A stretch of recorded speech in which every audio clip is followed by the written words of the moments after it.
Me enlazo ahora mismo con el doctor Christopher Gallegos. Él es especialista en estas materias. Él fue en su momento director de rehabilitación social. Es un abogado que conoce justamente los temas de esto que debería llamarse rehabilitación social, pero que aquí no hay rehabilitación social.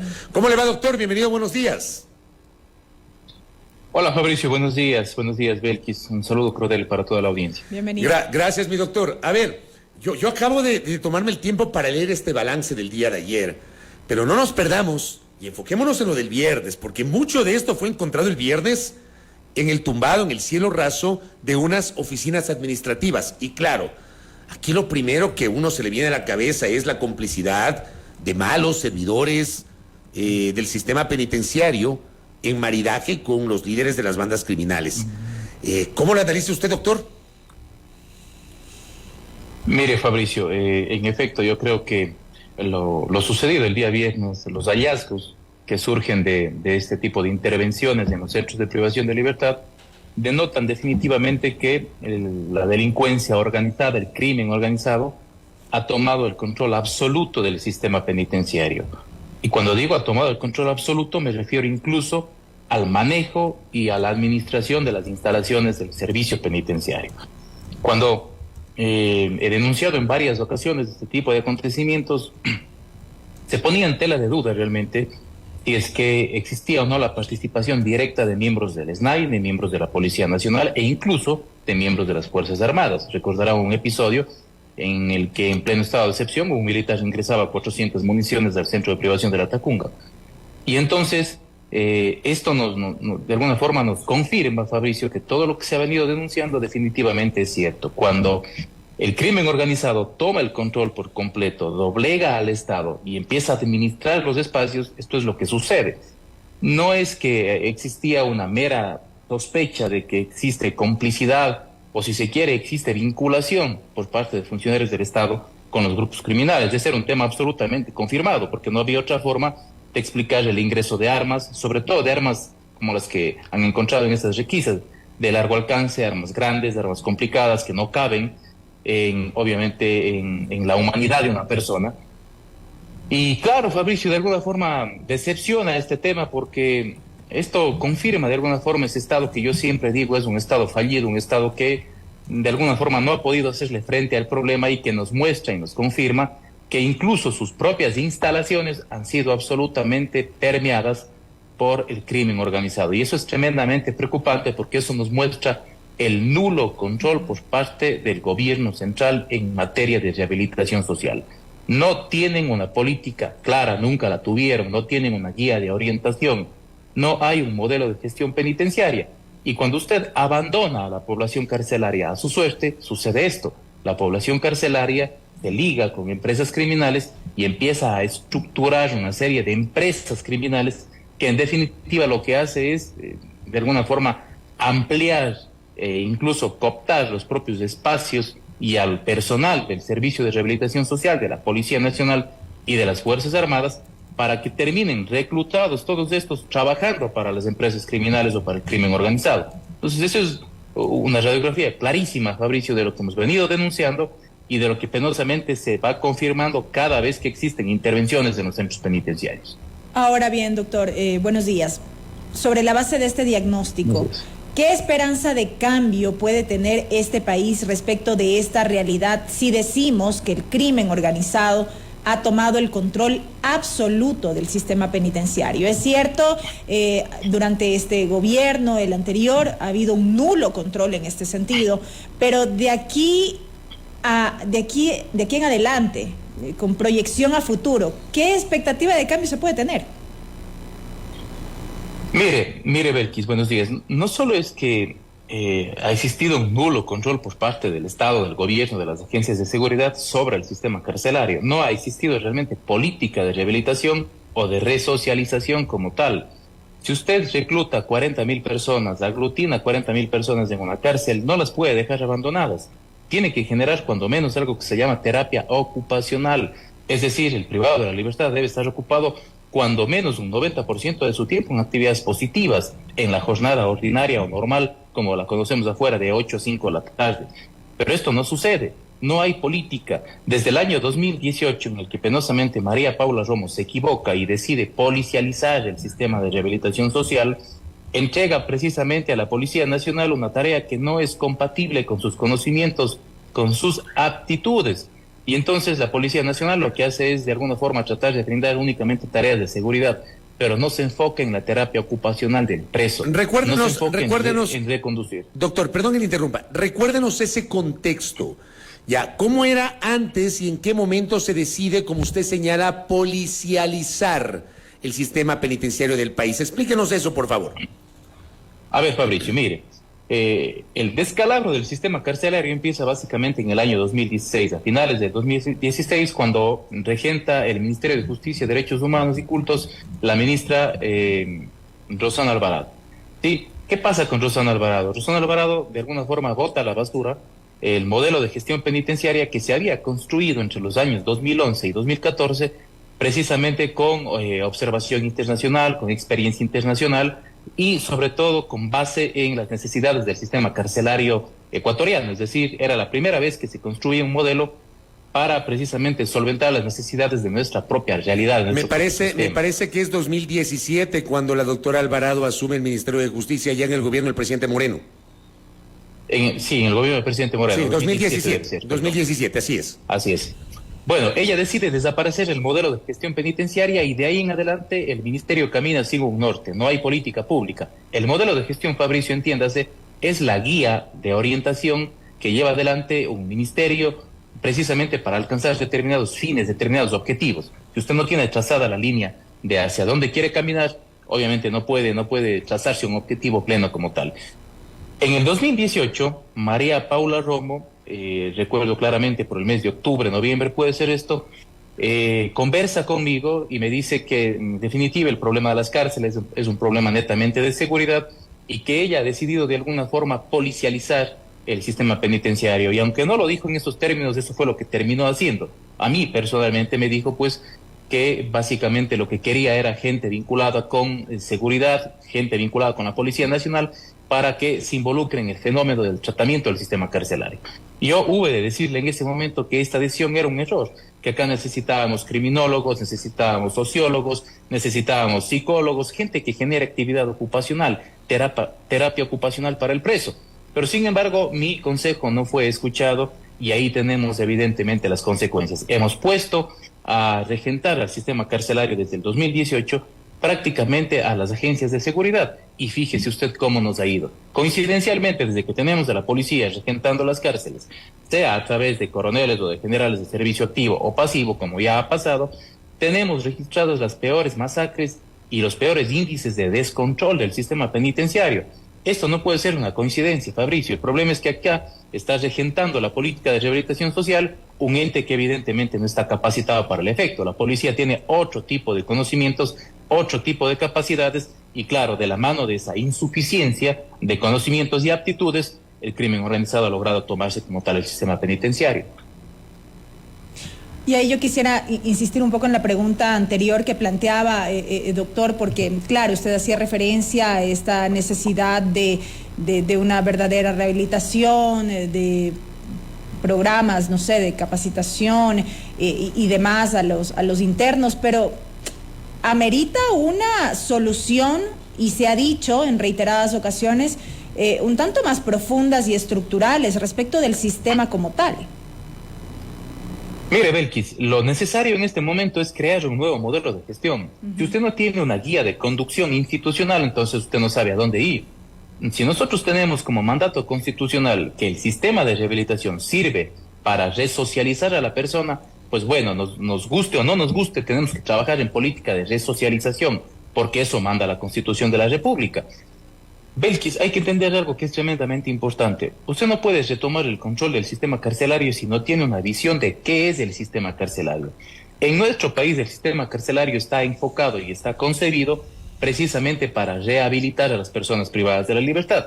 Y usted y la ciudadanía dirán probablemente, pero es que los cárceles no son centros de rehabilitación, son centros de perfeccionamiento del crimen. Sí, porque hemos conjugado a toda la delincuencia, porque hemos mezclado y cohesionado a toda la delincuencia. Mire, aquí hay que entender un tema que es fundamental. Básicamente, adentro del sistema penitenciario existen dos clases de privados de la libertad. Los primeros, con quienes sí se puede trabajar, con quienes sí se puede promulgar una política de rehabilitación social, y los segundos, con quienes definitivamente no se puede generar una política de resocialización, se tiene que generar una política de inocuización. ¿Qué significa esto, Belkis? Y lo digo una vez más en medios de comunicación. Hay gente con la que no se puede tratar. Hay gente que lidera el crimen organizado ahora mismo y que debe necesariamente ser privada de la libertad bajo otro tipo de tratamiento, debe enfrentar otro tipo de régimen de rehabilitación social, un tratamiento absolutamente especializado, totalmente diferente y en total aislamiento del resto de la población carcelaria. Porque adentro hay gente que sí quiere rehabilitarse, hay gente que entra por accidentes de tránsito, hay gente que entra por estafa, hay gente que entra por abuso de confianza, que incluso ni siquiera, mirando un poco el sistema procesal penal, debería estar adentro de la prisión, porque eso termina de alguna forma sobrepoblando el sistema y también termina dificultando el cumplimiento de sus fines. Entonces hay que tener esa mirada clara, hay gente con la que se puede tratar y hay gente con la que no se puede tratar. El gobierno ha sido absolutamente débil con la gente con la que no se puede tratar. Porque mientras el gobierno está realizando semejantes intervenciones, entre comillas, en la penitenciaría del litoral, paralelamente la delincuencia organizada le está dando ruedas de prensa desde auditorios internos que ha creado la propia delincuencia, tomando los espacios del gobierno central, los espacios del Estado, como son los recintos penitenciarios. Entonces el Estado, una vez más, termina vendiendo humo, termina siendo duro con los débiles, está entrando a la penitenciaría del litoral y a pesar de que el Estado conoce en dónde tiene que entrar, el Estado no entra. Entonces esa es una muestra de flaqueza, de debilidad, que finalmente termina solo confirmando lo que yo digo, que es un Estado fallido, que es un Estado que no sirve, que el presidente no tiene un norte, que el presidente no tiene un equipo y que ventajosamente el presidente tiene que irse dentro de poco porque el problema está agobiando a toda la ciudadanía. Ya no es un problema de rehabilitación social, ya no es un problema de cárceles, es un problema de seguridad de Estado, porque lo que ocurre en las cárceles tiene directa incidencia con lo que ocurre afuera en las calles, con lo que ocurre incluso en las propias agencias de seguridad. ¿Hasta cuándo vamos a detener a policías? ¿Hasta cuándo vamos a detener a militares? Tenemos que hacer procesos de transparencia, de depuración dentro de estas agencias de seguridad para garantizar que solamente cumplan con sus fines afuera. Pero adentro de la cárcel, no, adentro de la cárcel tenemos que crear un modelo de gestión diferente. Tenemos que generar un sistema que sea civil, un sistema que de alguna forma esté acompañado por profesionales de las ramas que necesite el servicio de rehabilitación social. Y ojo, para todo esto necesitamos presupuesto. El servicio de rehabilitación social debe dejar de ser un servicio y debe necesariamente pasar a ser un ministerio, porque solo así podemos inflar la capacidad presupuestaria. Entonces, mire, hay varios males que definitivamente han desembocado en este mal gigante que tenemos, que es el descontrol del sistema carcelario. Le voy a compartir una reflexión que me escribe una oyente que también conoce de estas materias. Me dice, el modelo del 2003 era superficial y no pudo ser sostenible. El SNAI ha estado liderado por policías y militares. El modelo de gestión no era modelo de rehabilitación social, era un modelo de gestión de las megacárceles que no pudo aplicarse a partir del 2015 porque se entregó la administración a los privados de la libertad y nunca se extendió en las otras cárceles. Y en 2015 hubo recortes presupuestarios. ¿Qué lectura tiene de esta reflexión que le acabo de compartir, doctor Christopher Gallegos?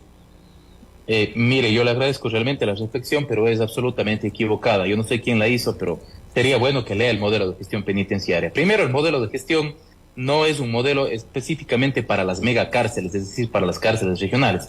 Es un modelo que se aplicó a lo largo y ancho del país. De hecho, yo lo apliqué en el Centro de Privación de Libertad de Azogues, que no es una cárcel regional ni es una megacárcel, es una cárcel muy antigua que funciona ya muchos años. Y consecuentemente el modelo servía. ¿Por qué? Porque era un modelo que estaba anclado a determinados principios, fundamentalmente a principios de educación, a principios laborales, a principios de tratamiento en salud mental, a principios de desintoxicación de sustancias estupefacientes, psicotrópicas, alcohólicas y más. Entonces, es un modelo que servía, es un modelo que, de alguna forma, insisto, respondía a las necesidades propias del sistema en ese momento, en esa época. Por ejemplo, Fabricio, nosotros teníamos conocimiento de que adentro de las prisiones existía un gran número de personas que consumían sustancias estupefacientes. Si hay demanda, necesariamente tiene que haber oferta. Esto propendía también al microtráfico. ¿Qué es lo que se hizo? Generar una suerte de comunidades terapéuticas para que primero las personas que son consumidoras se desintoxiquen, pasen por un proceso de readaptación en temas de tratamiento precisamente de sustancias estupefacientes Y luego de este tratamiento absolutamente riguroso con psicólogos, con psiquiatras, incluso un tratamiento de carácter clínico, las personas dejen necesariamente de demandar de este producto y luego, a partir de la anulación de la demanda, desaparezca también el tema de la oferta. Esa es una de las formas de combatir, por ejemplo, el microtráfico de drogas. Esto se hizo, Fabricio, yo tengo evidencia de aquello, en algún momento lo puedo compartir, yo tengo mucha evidencia de cómo el modelo servía, de cómo el modelo de alguna forma encaminaba los fines del sistema. Claro, en las cárceles regionales más grandes fue mucho más difícil ponerlo en funcionamiento precisamente por la cantidad de privados de la libertad que debíamos necesariamente solventar. Entonces, eso no significa que el modelo haya sido inoficioso, que el modelo haya sido un modelo totalmente desatinado. Más bien, insisto, Fabricio, y de hecho yo le voy a compartir esto para que usted lo revise. El modelo de gestión, insisto, y esto es tremendamente importante, por primera vez respondía a las necesidades del sistema carcelario ecuatoriano, es decir, sobrepoblación, ausencia de control del servicio penitenciario, males como el alcoholismo, como la drogadicción, atendía precisamente a ese tipo de problemas y fenómenos que eran urgentes en ese momento y empezó a dar resultados favorables. Si usted se fija, la división que tenía, por ejemplo, este tipo de cárceles regionales, estas megas construcciones, es fundamental, Fabricio, conservar la división entre privados de la libertad que representan una mínima peligrosidad, entre quienes representan una mediana peligrosidad y entre quienes representan una máxima peligrosidad. Pero claro, ahora como todos están mezclados, como todos tienen las llaves y pueden entrar a la hora que sea, al pabellón que sea o a la etapa que sea, entonces no hay como tal esa división y por lo tanto no puede haber un tratamiento especializado. Usted no le puede dar el mismo tratamiento a alguien de mínima que entró por un accidente de tránsito que el mismo tratamiento que da a alguien de máxima que entró por configurar una estructura criminal dedicada al sicariato, por ejemplo. Entonces deben necesariamente estar separados y deben necesariamente sufrir tratamientos absolutamente distintos, diversos, pero eso en la realidad no pasa. Correcto. Ahora bien, en esta coyuntura electoral, ¿cómo evalúa usted en términos generales el abordaje de la problemática de seguridad por parte de los candidatos a la presidencia? Mire, yo creo que hay propuestas interesantes y lo he dicho en más de un medio de comunicación. Me parece que hay 2 o 3 candidatos que de alguna forma tienen el panorama un tanto claro, más que los otros por lo menos. A ver, yo he mirado las propuestas, por ejemplo, del candidato Topic. Me parecen algunas propuestas interesantes, pero finalmente termina vendiéndole humo a la ciudadanía. Hace poco, ustedes observaron quizá un video en el que Topic decía, fui a la penitenciaría litoral y coloqué un inhibidor de señal, y con lo cual demuestro que se puede inhibir la señal de comunicación celular o de telecomunicación al interior de las prisiones, y con eso evitaríamos uno de los problemas complicados, que es la comunicación que tienen adentro y afuera de las prisiones los líderes de estructuras criminales. Y es cierto, en alguna medida. Topic lo que no conoce es que los inhibidores de señal ya teníamos en el año 2018 en el Ministerio de Justicia, Derechos Humanos y Cultos. De hecho, fueron colocados en los centros de rehabilitación regionales, como por ejemplo el de Turi, el de La Tacunga y el Zonal 8 en Guayaquil. El problema es que los inhibidores de señal son objetos manipulables por una persona, es decir, una persona debe encargarse de incrementar la frecuencia, de incrementar la capacidad del inhibidor de señal. Y cuando nosotros ponemos en manos de una persona o dejamos en discreción de un ser humano, estamos haciendo vulnerable al sistema, porque de alguna forma la mafia llega a este ser humano, a este sujeto, a este ciudadano, con presión, con amenazas o con coimas, y terminan de alguna forma haciendo que los inhibidores de señal no sirvan. Entonces lo que hay que hacer no es colocar inhibidores de señal, es automatizar el manejo de los inhibidores de señal dentro de los sistemas penitenciarios, dentro de los recintos carcelarios. Es decir, que no estén manejados por una persona, sino que estén manejados por una computadora. Hay que automatizar determinados servicios al interior de la prisión para quitarle la capacidad que tiene, por ejemplo, el ser humano de discernir cuando una persona ha cumplido o no satisfactoriamente un proceso de rehabilitación social. Porque si no, de ahí se vuelve maleable absolutamente todo. Yo puedo asegurar y certificar que un líder de una estructura criminal ha cumplido perfectamente con los requisitos y puede hacerse con un beneficio de la prelibertad o del régimen semiabierto.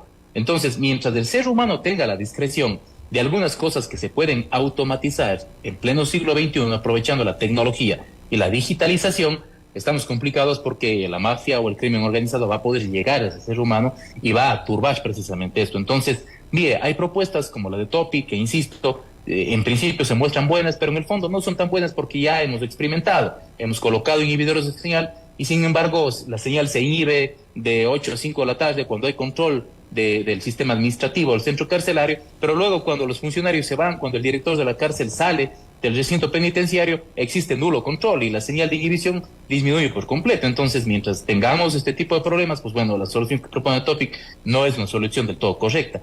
Hay otras soluciones también, como las que propone, por ejemplo, Luisa González, como las que propone el propio Fernando Villavicencio, que yo digo, bueno, en alguna medida son soluciones que traen efectos paliativos, pero no solucionan el fondo del problema. El fondo del problema es traer política de resocialización para la gran mayoría de personas privadas de la libertad que están adentro del servicio carcelario.